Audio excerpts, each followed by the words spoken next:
제가 이 인터넷 라이브 예배가 계속되면서 좀 걱정하는 것 중에 하나는 집에서 예배 드리니까 이렇게 좋다라고 말하는 분이 꽤 많아요. 그래서 저희가 이제 코로나 지나간 이후에 교회 모일 때 또 여기가 좋사오니 그러면서 집에서 예배 드리는 분이 많을까 걱정이 됩니다만, 제가 그래서 지난주에도 말씀드렸지만 저희가 21세기의 이 코로나19 이후에 이전과는 달라지는 상황이 정말 많을 거다, 그런 생각을 합니다. 또 거기에 맞춰서 저희가 해야 될 부분은 해야 하지만, 저는 이 모여서 예배드리는 기쁨, 또 교제하고 또 셀 모임 나누는 기쁨들, 전 또 그 기쁨을 저희가 놓치지 않았으면 참 좋겠습니다. 여기 오신 분들은 또 오늘 그 모든 주변에 만류에도 불구하고 예배에 오셨으니까 오늘 특별히 오신 분들에게 하나님의 은혜와 축복이 더해 주실 줄 믿습니다. 네. 아멘 하는 분에게 더 있을 줄 믿습니다. 네. 오늘 제가 나누려고 하는 이야기는요, 하나님 우리를 세상에 보내신 이유가 뭘까 하는 거예요. 그리고 보통 우리가 부르심이라고 하는 사명을 받은 사람이란 어떤 사람이고, 그 사명에 응답하는 삶이 도대체 뭘까? 제가 교우분들을 만나거나 아니면 다른 어떤 방송에서 이렇게 크리스천들을 만나서 이야기 나눌 때 가장 궁금해하는 게 바로 그거예요. 하나님 나를 여기 왜 보내신지 모르겠습니다. 다른 사람들은 다 하나님의 사명 깨달아서 막 그 부르심을 따라서 열심히 사는데, 나만 지금 왜 여기에서 사명을 모르고 이렇게 있는지 모르겠습니다라고 답답해하는 분이 있어요. 여러분 혹시 그런 분 없으십니까? 도대체 나를 부르신 이유가 뭘까? 나에게 무슨 사명을 주시려고 하는 걸까? 여러분, 이것에 대해서 답답하신 분이 있다면 오늘 저와 여러분에게 하나님의 사명을 깨닫는 시간이 되기를 주의 이름으로 축복합니다. 그걸 알면 좋지 않겠어요?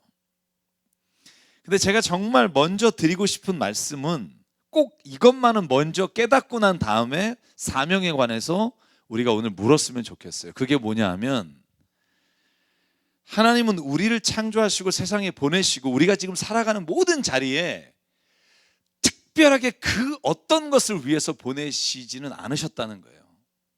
그 전에 우리 모두가 다 하나님 안에서 반드시 누려야 될 부르심과 사명이 있다는 거예요.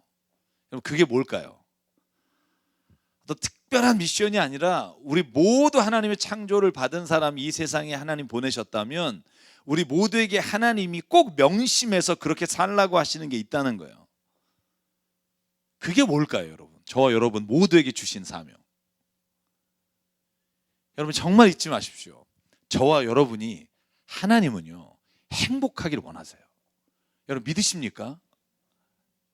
하나님은요 이 세상에서 우리가 보내심을 받아 우리가 가장 아름답고 선하고 성실하고 행복하게 살아가는 것 자체가 하나님이 우리에게 주신 가장 큰 축복이고, 다른 사람들이 우리를 보면서 하나님의 살아계심과 사명을 깨닫는 길이라는 거예요.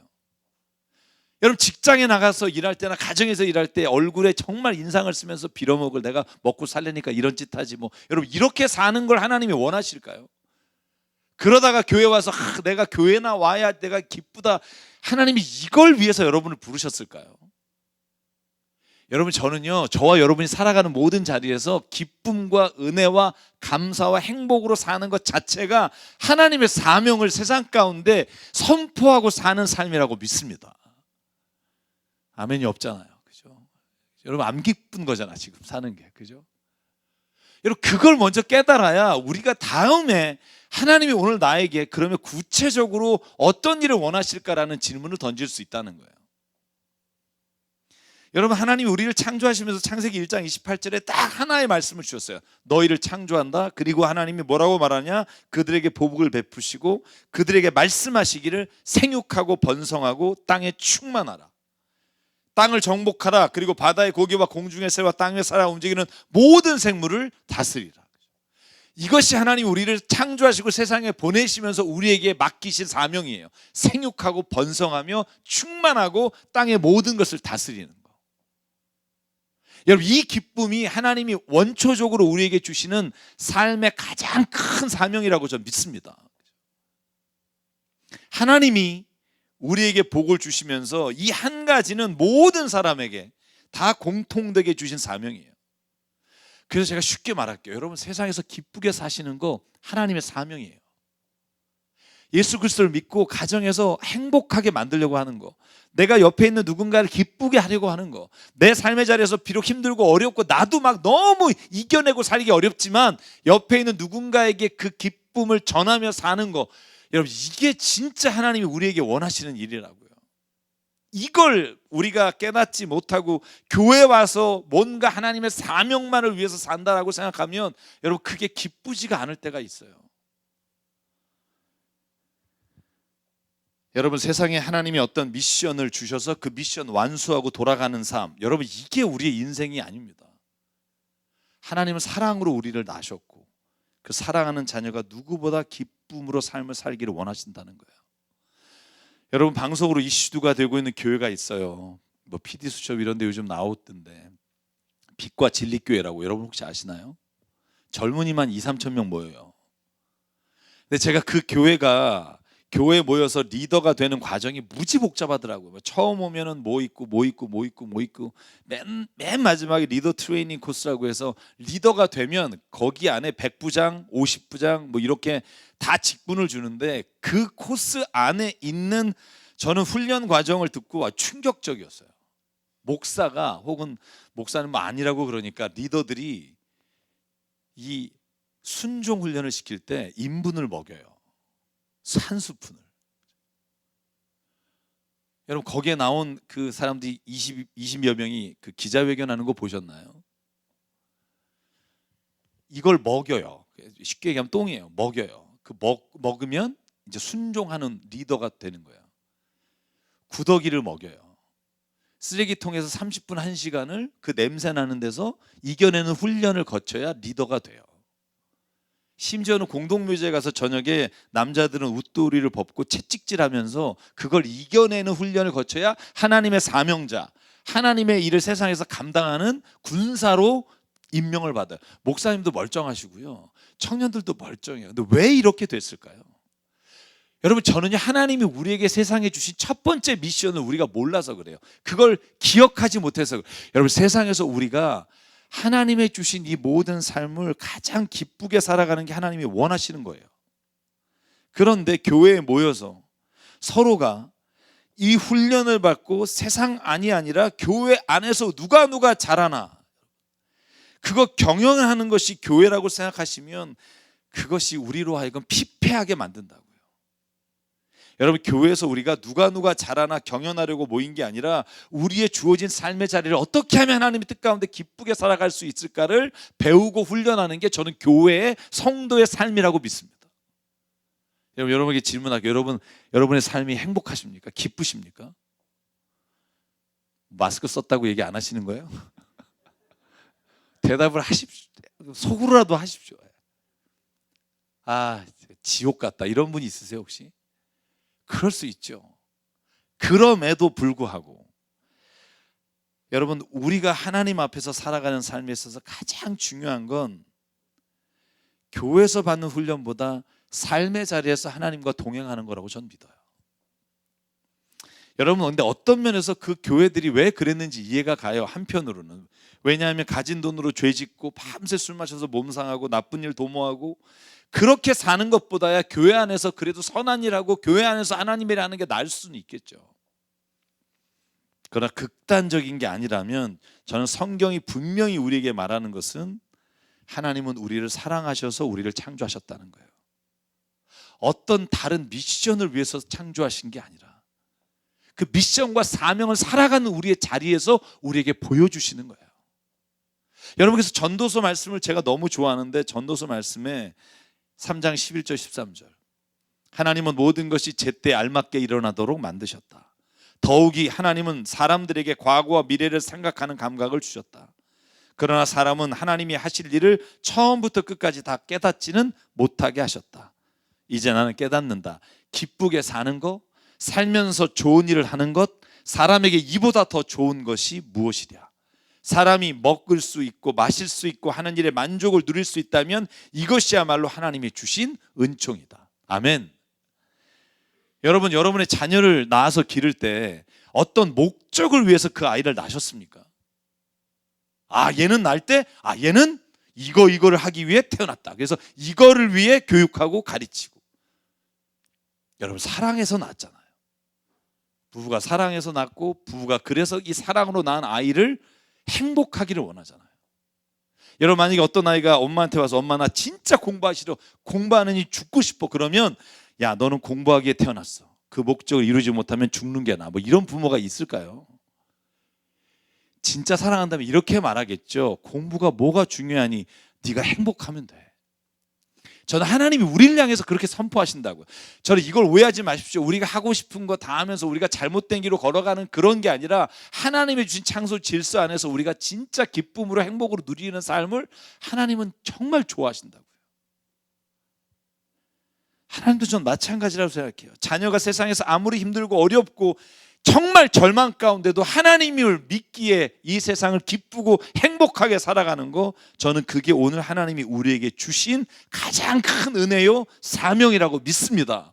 여러분, 그러므로 오늘 결단하십시오. 매일의 삶을 주님이 주신 대로 기쁨과 사랑과 행복으로 살아가겠다라고 하는 그 사명을 깨닫는 자리가 되길 주의 이름으로 축복합니다. 나는 오늘 그렇게 삽니다. 하나님, 똑같이 코로나로 어렵지만 주님, 저는 하나님이 있기에, 하나님이 오늘 나를 사랑으로 보내셨기에 이 자리에서도 기쁨으로 누군가에게 오늘 그 행복을 나눠주길 원합니다. 저는 그게 그리스도인이 되어야 된다고 생각해요. 여러분, 그런데 성경을 읽다 보면 우리에게 이런 생각이 드는 건 당연해요. 성경의 인물들은 하나님의 사명을 막 받아서 그걸 완수하려고 고난과 어려움과 핍박을 다 이겨내고 살아간 사람이 너무 많잖아요. 그래서 우리가 성경을 읽다 보면 나는 지금 뭐 하는 건가?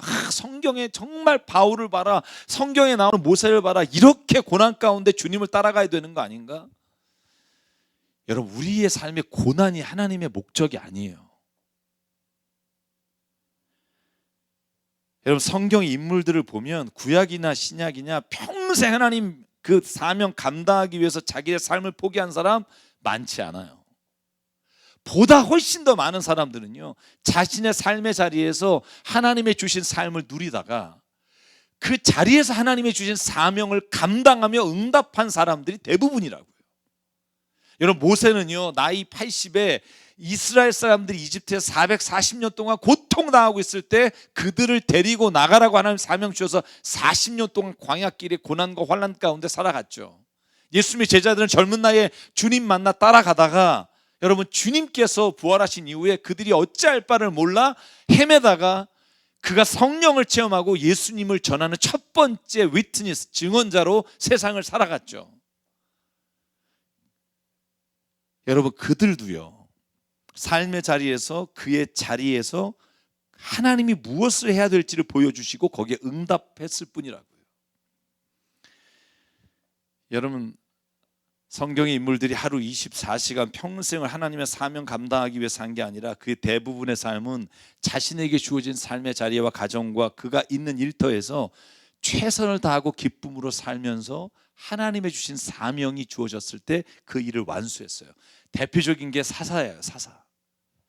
사사기를 보면요, 사사들이 계속 하나님의 사명이 뭔지를 막 그것만을 위해 자기의 일상을 포기한 게 아니라 자기가 밭 깔고 자기가 가족을 케어하고 다 하는 걸 하다가 어느 날 외부의 침입이 오면 하나님이 부르셔서 그가 사사의 임무를 10년 20년 완성하고 다시 자기의 자리 삶으로 돌아가서 그가 자기의 삶에 최선을 다하고 그의 일생을 마쳤다고요.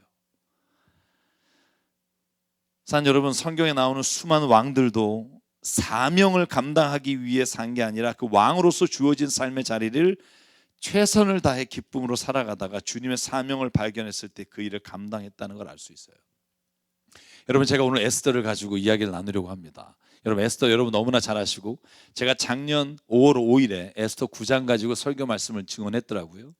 그래서 오늘은 제가 에스더가 오늘 우리의 말씀, 우리가 나누려고 하는 이 부르심과 사명에 응답하는 자로서 한번 살펴보려고 해요. 다 아시다시피 에스더는요 왕후가 됐어요. 이 페르시아의 아하수에로 왕의 왕후가 됐단 말이죠.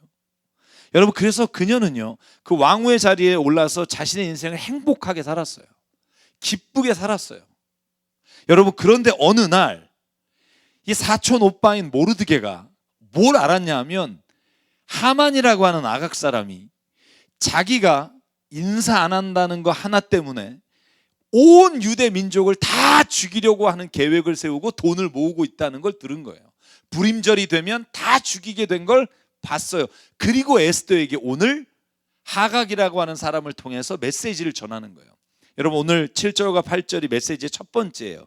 모르드게가 이렇게 말합니다. 모든 걸 다 설명하고 그리고 이렇게 말합니다. 8절, 모르드게는 수산성에 선포된 유다 사람을 전멸시키라는 칙령의 사본을 하닥에 건네주면서 에스더에게 그것을 보이고 설명하여 드리라고 하였다. 또한 모르드게는 에스더가 직접 어전에 나가서 왕 앞에 나가서 왕에게 자비를 구하고 최선을 다해 자기 결의를 살려달라고 탄원하도록 하닥을 시켜 부탁했다.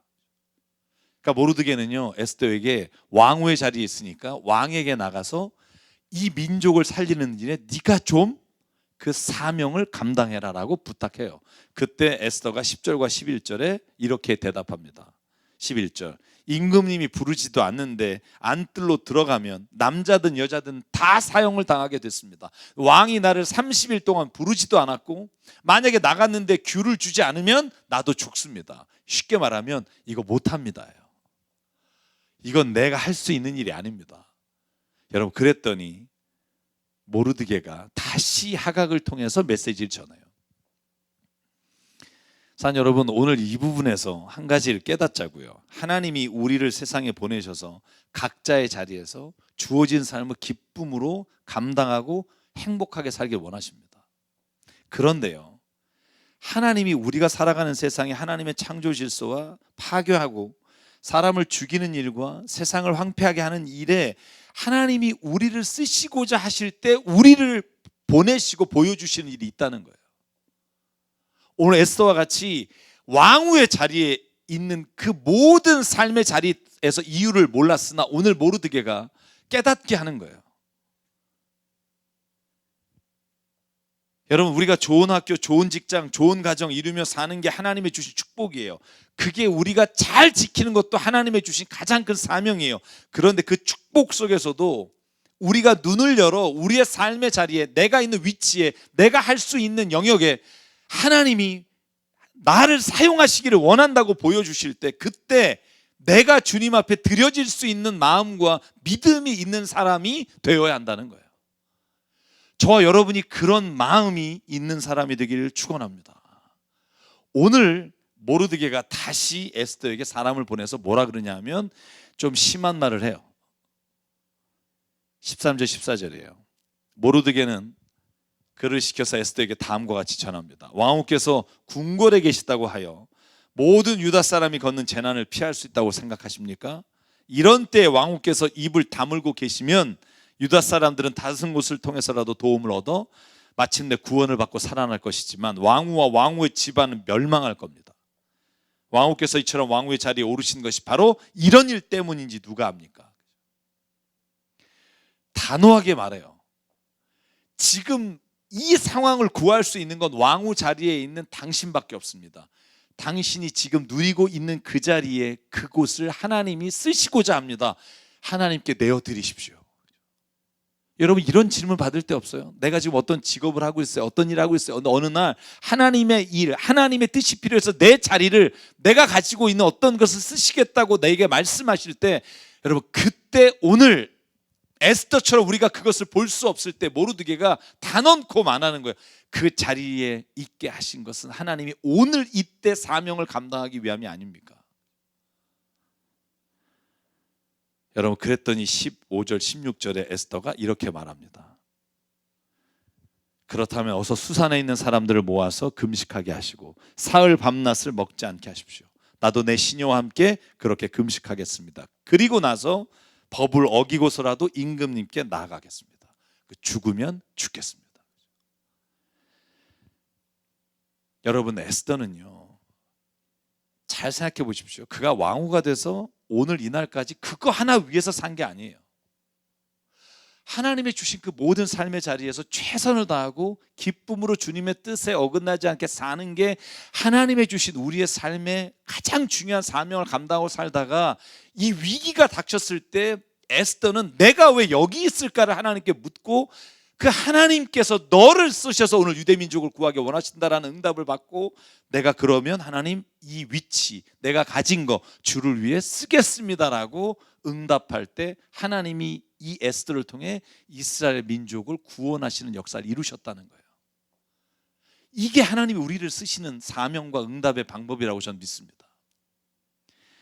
성도 여러분, 우리도 마찬가지입니다. 우리의 삶의 자리에서 여러분이 지금 누리고 있는 것을 죄책감과 정죄함으로 사지 마시고요, 하나님의 주신 은혜로 여기며 감사하며 사십시오. 그러나 때가 되면 하나님이 여러분의 눈에 하나님의 일을 보여주시고 그 일을 감당할 만한 보여주신 일이 있을 때, 그때 아멘하며 응답하는 우리가 되기를 바랍니다. 그럼 에스더 8장에 보면 7절과 8절에 오히려 하만이 유대인을 죽이려고 높이 세웠던 그 장대에 여러분, 자기가 죽게 되고 유대인들이 살아나는 역사가 일어나요. 저는요, 오늘 에스더 이야기를 통해서 짧게나마 우리 인생길에 이 사명을 감당하기 위해 전 3가지가 필요하다고 생각해요. 이걸 주목해서 좀 들으십시오. 여러분, 우리가 인생길에서 주님이 주신 이 행복, 축복을 누리며 살다가 하나님의 뜻을 보기 위해서 첫 번째 필요한 게 있어요. 그게 뭐냐 하면 하나님의 뜻에 민감할 수 있게 하나님의 말씀을 늘 우리의 삶의 자리에 두어야 한다는 거예요. 만약에 우리가 그 말씀을 알지 못하면 하나님의 때에 내가 쓰이고자 할 때 하나님이 나를 부르셨는지 볼 수 없는 거예요. 에스더처럼. 우리가 하나님의 말씀을 읽고 하나님의 말씀을 나누고 하나님이 나를 왜 형상을 따라 이곳에 보내셨는지를 우리가 깨닫고 살아가다가 하나님이 결정적으로 내가 할 수 있는 일을 보여주실 때 아멘 할 수 있으려면 하나님의 말씀을 우리가 늘 묵상하며 그 말씀의 뜻이 무엇인지를 볼 수 있어야 한다는 거예요. 여러분, 그래서 에베소서 1장 8절에 사도 바울이 이렇게 고백합니다. 하나님은 우리에게 모든 지혜와 총명을 넘치게 주셔서 그리스도 안에서 미리 세우신 하나님의 기뻐하시는 뜻을 따라 하나님의 신비한 뜻을 우리에게 알려주셨습니다. 하나님의 계획은 때가 차면 하늘과 땅에 있는 모든 것을 그리스도 안에서 그분을 머리로 하여 통일시키는 것입니다. 여러분, 여기에는요, 우리가 때가 차면 하나님께서 우리의 삶에 무엇을 보여주시는지를 볼 수 있는 눈을 열어주신다는 말이에요. 여러분의 자녀가 답답할 때 있죠. 하나님을 좀 빨리 알았으면 좋겠는데 진짜 왜 하나님의 뜻을 모를까? 자기를 생각해 보라고요. 자기를. 여러분, 우리도 어느 순간에 살아가다가 내가 삶의 자리에서 하나님이 이걸 원하셔서 날 부르셨구나라고 깨닫게 되는 거예요. 저희 딸이 오늘 지금 라이브를 보고 있는지 모르겠습니다만 저희 딸이 가끔 그래요. 아빠는 참 목사 돼서 좋아? 이렇게 물어봐요. 그러면 좋지, 아빠는 목사 되고 싶었으니까. 내가 볼 때 그거 힘들어. 나는 교회 가는 게 글쎄 그럼요. 뭐라 그래야 돼요? 그냥 하나님이 너를 사랑하시는 거, 그거 잊지 마. 너가 어딜 가든지 하나님이 너와 함께 하신 거 잊지 마. 여러분, 가장 필요한 건요, 본인이 하나님의 뜻이 무엇인가를 보는 거지, 우리가 강요해서 그 삶을 억지로 가게 하는 게 아니라는 거예요. 근데 저는 믿어요. 오늘 사도 바울의 고백처럼 언젠가는 때가 차면 하늘에 있는 모든 뜻을, 나에게 기뻐하시는 뜻을 따라 알게 하시는 때가 온다고요. 그때 응답할 수 있는 사람을 만드는 게 저는 신앙생활이고 교육이라고 믿어요. 여러분, 많은 사람들이 제가 이제 어디다 글을 쓰거나 잡지에 이렇게 인터뷰를 하면 물어보는 게 있어요. 그게 뭐냐면, 제일 많이 물어보는 게 뭔지 아세요? 저는 이걸 왜 많이 물어보는지 이유를 모르겠어요. 왜 해필이면 강남에 개척을 하셨습니까?요. 제 대답이 뭔지 아시죠? 여기 처음부터 계셨던 분. I don't know예요. 나도 모른다는 거예요. 그냥 한 분이 강남역에서 학원을 열어서 영어 학원에 주일 저녁에 기도회를 해달라 그래서 제가 학교에 강의 끝나고 와서 그냥 기도회를 하다가 그 다음에 교회가 시작됐다고요. 저는 여기 왜 강남에 하나님이 보내셨는지 사실 몰라요. 그냥 3군데 쫓겨나다가 여기까지 왔어요. 학교에서 나가라 그래서 왔고, 근데 잘 모르다가 제가 여러분 잘 아시겠지만 CTS 7천 미라클이라는 방송을 제가 7년 전부터 방송을 하잖아요. 근데 방송에서 만나는 분들이 누구냐 하면 정말 힘든 가운데 개척교회 하시면서 자녀 양육비가 없어서 막 눈물로 막 힘들어 하시는 분들, 저 섬이나 시골에서 하나님 사명 하나 가지고 감당하며 살아가시는 분들, 해외 선교사로 가시면서 자식과 혹은 아내를 그곳에 묻고 그럼에도 불구하고 그 나라 열방을 향해 기도하시는 분들, 수술비가 없어서 평생 이 수술 하나 받는 게 소원이라고 나와서 말씀하시는 분들, 이 7년간 방송하고 제가 다음 주에도 방송할 분들을 보니까 마음이 이미 원고만 보고 마음이 아파요.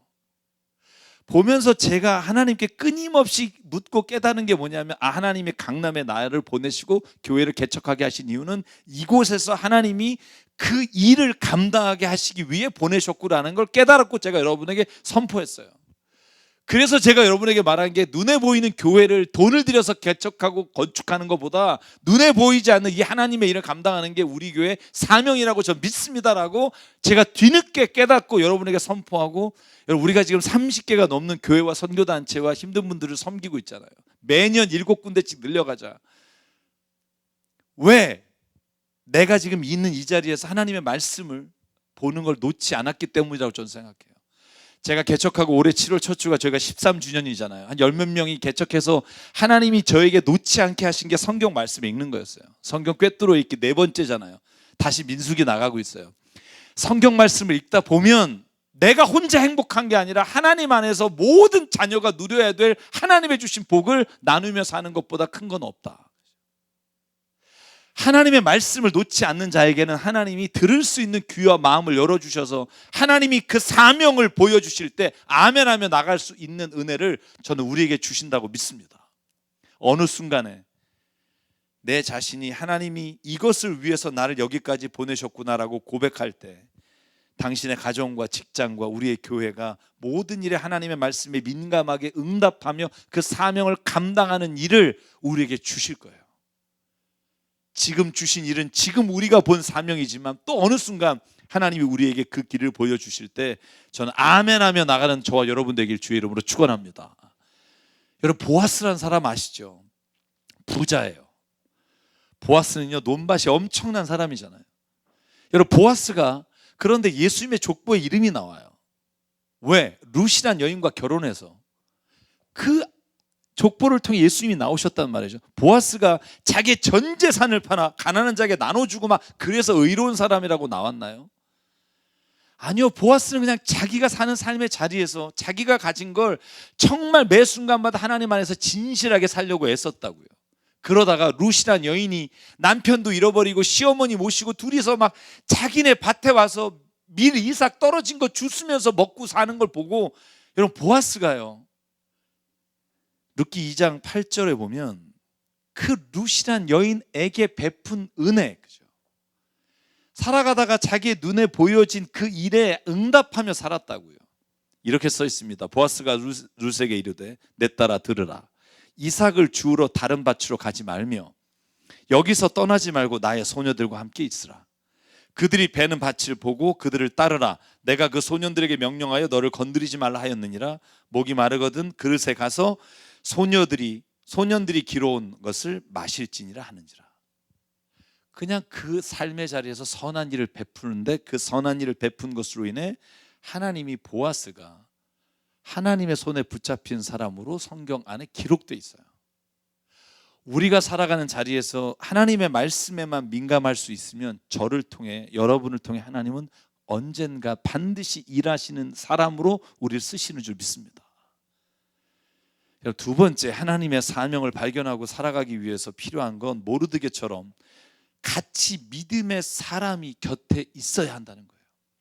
하나님이 내게 뭘 말씀하셨는지를 알려줄 수 있는 사람이 여러분 곁에 있으십니까?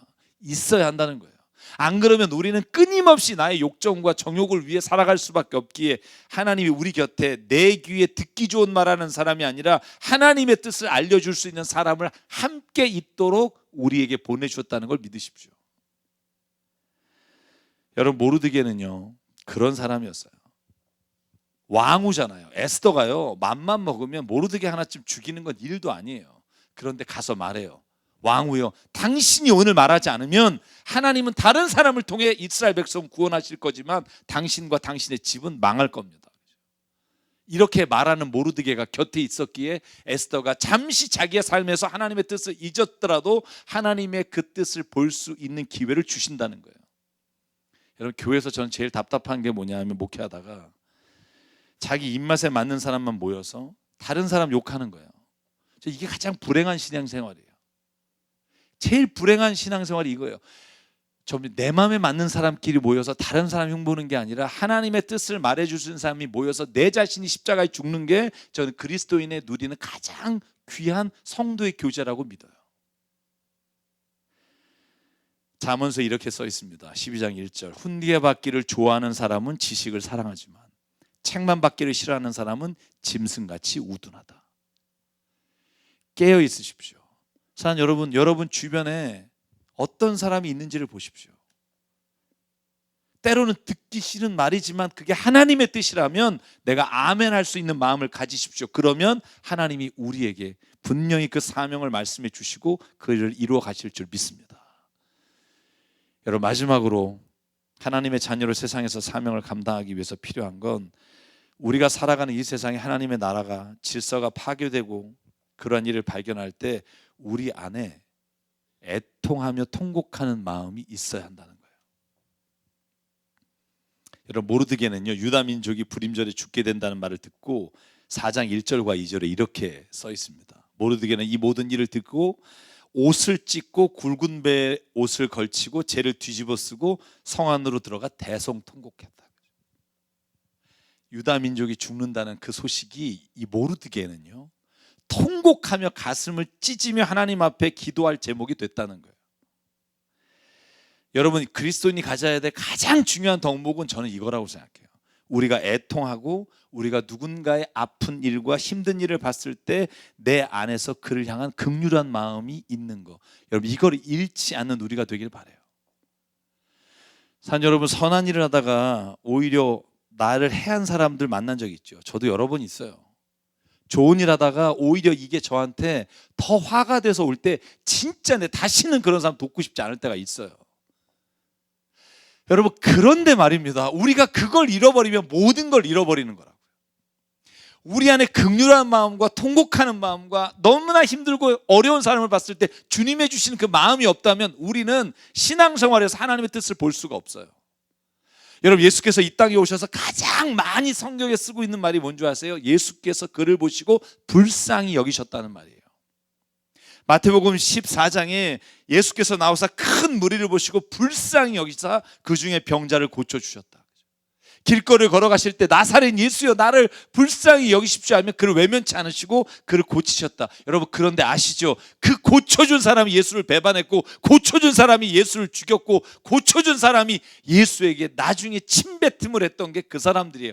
그럼에도 불구하고 우리가 선을 행하되 낙심치 말지니 때가 되면 하나님이 이루시리라. 사랑 여러분, 이 마음을 잃지 않길 바라요.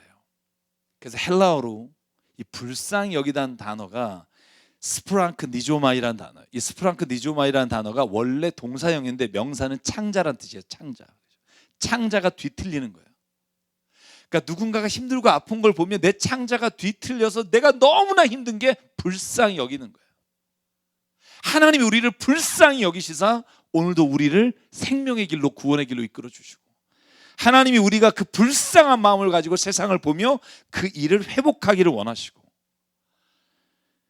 그래서 사랑하는 여러분, 오늘 여러분이 저와 함께 사명의 자리에 응답하며 살기 위해서는 이 하나님이 주신 이 마음이 우리에게 떠나지 않기를 주의 이름으로 축복합니다.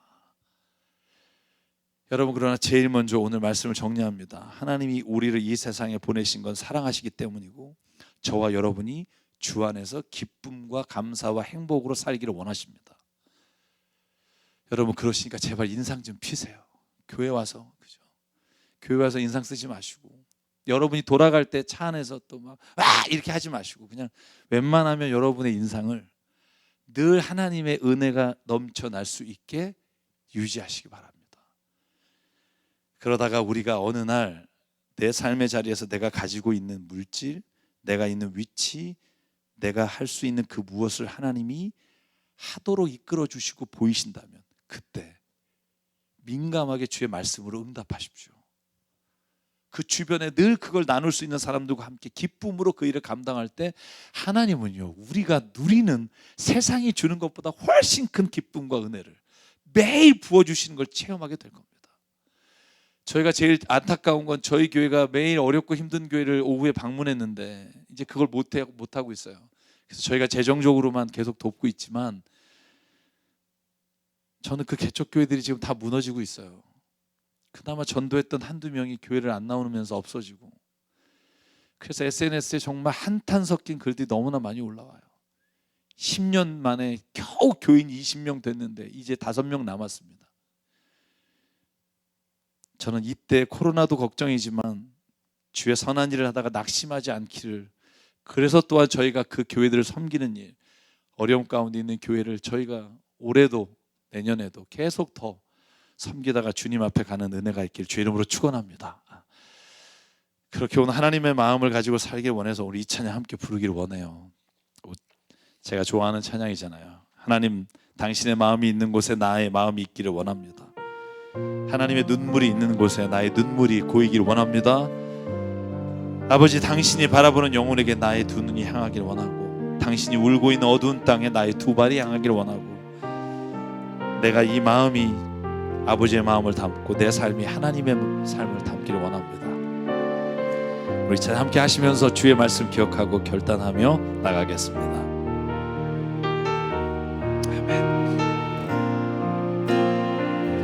아버지, 당신의 마음이 있는 곳에 나의 마음이 있기를 원해요. 아버지, 당신의 눈물이 고인 곳에 나의 눈물이 고이길 원해요. 아버지, 당신이 바라보는 영혼에게 나의 두 눈이 향하길 원해요. 아버지, 당신이 울고 있는 어두운 땅에 나의 두 발이 향하길 원해요. 나의 마음이 아버지의 마음 알아. 내 모든 뜻 아버지의 뜻이 될 수 있기를, 나의 온 몸이 아버지의 마음 알아. 내 모든 삶 당신의 삶 되기를. 우리 일어나서 한 번 더 고백할까요? 아버지, 당신의 마음이 있는 곳에 나의 마음이 있기를 원해요. 아버지, 당신의 눈물이 고인 곳에 나의 눈물이 고이길 원해요. 아버지, 당신이 바라보는 영혼에게 나의 두 눈이 향하길 원해요. 아멘. 아버지, 당신이 울고 있는 어두운 땅에 나의 두 발이 향하길 원해요. 나의 마음이 아버지의 마음 알아. 내 모든 뜻 아버지의 뜻이 될 수 있기를, 나의 온 몸이 아버지의 마음 알아. 내 모든 삶 당신의 삶 되기를. 나의 마음이 아버지의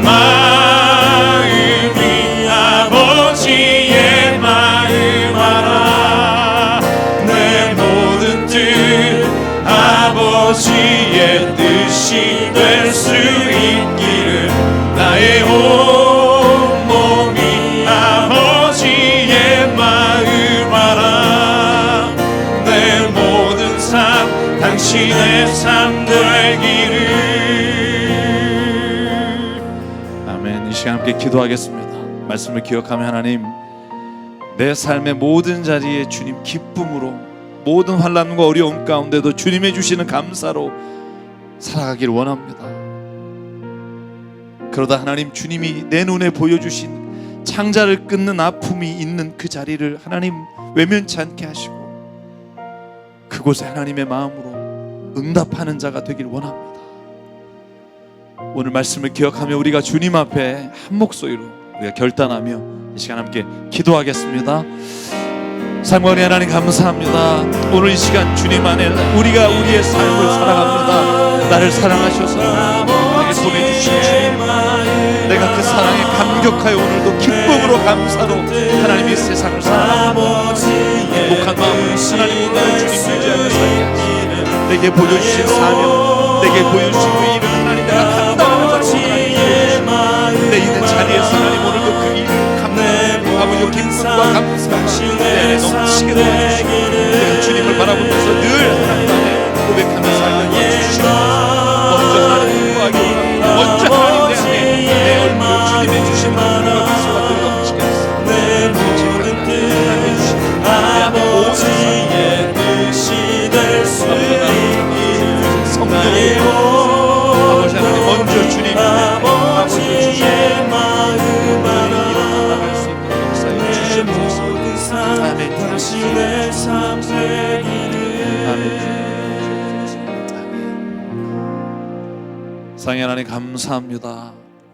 내가 무엇이고 한데 주께서 나를 사랑하시고 이 땅에 보내셔서 지금 내가 누리고 있는 이 모든 기쁨과 이 모든 삶의 자리를 주님이 인도하셨으니 감사합니다. 매 순간 살아가면서 이 감사를 잊지 않게 하시고 내 마음과 내 얼굴이 먼저 기쁨으로 충만하여 하나님의 창조하신 자들의 기쁨이 세상 가운데 나를 통해 선포되는 삶 살게 하여 주시옵소서. 아버지 하나님, 어려움과 힘든 일이 닥칠 때마다 하나님 주변의 사람들에게 하나님의 말씀과 뜻을 전하며 하나님 생명을 회복하는 일에 나를 사용해 주시고 주님의 말씀에 민감하게 살다가 어느 날 내가 있는 자리와 내가 가진 것 하나님이 사용할 것을 보여주실 때 또한 아멘하며 에스더처럼 응답하며 살기를 원합니다.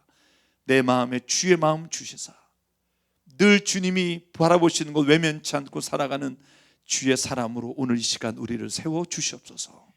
하나님, 간절히 기도하오니 오늘 여기 있는 성도 한 사람 한 사람의 마음속에 주께서 살아 역사하시사 우리가 주님의 그 뜻 주의 나라 이루어가며 살아갈 때 부족함이 없도록 우리 모두를 서로가 격려하며 위로하며 주의 말씀으로 다시 한번 회복하는 일에 서로가 서로의 동역자가 되도록 이 교회를 주님 또한 주의 은혜 안에 인도하여 주시옵소서. 우리의 생명과 우리의 시간과 달란트와 모든 물질이 주님의 것임을 고백하며 이 시간 예물과 헌금과 우리 자신을 드립니다. 하나님의 나라와 뜻을 위해 사용해 주시옵소서. 이제는 우리 주 예수 그리스도의 은혜와 하나님 아버지의 무한하신 사랑과 성령님의 감동 감화 충만 교통 위로하심이 오늘 이 시간 주님의 그 사명을 발견하며 응답하기를 소망하며 매일의 삶 가운데 기쁨으로 살아가기를 다짐하는 여기 있는 한 사람 한 사람 머리 위에 그리고 가정과 일터 위에 주님 세우신 새사람 교회 위에 지금부터 영원토록 함께 하시기를 간절히 축원하옵나이다. 아멘.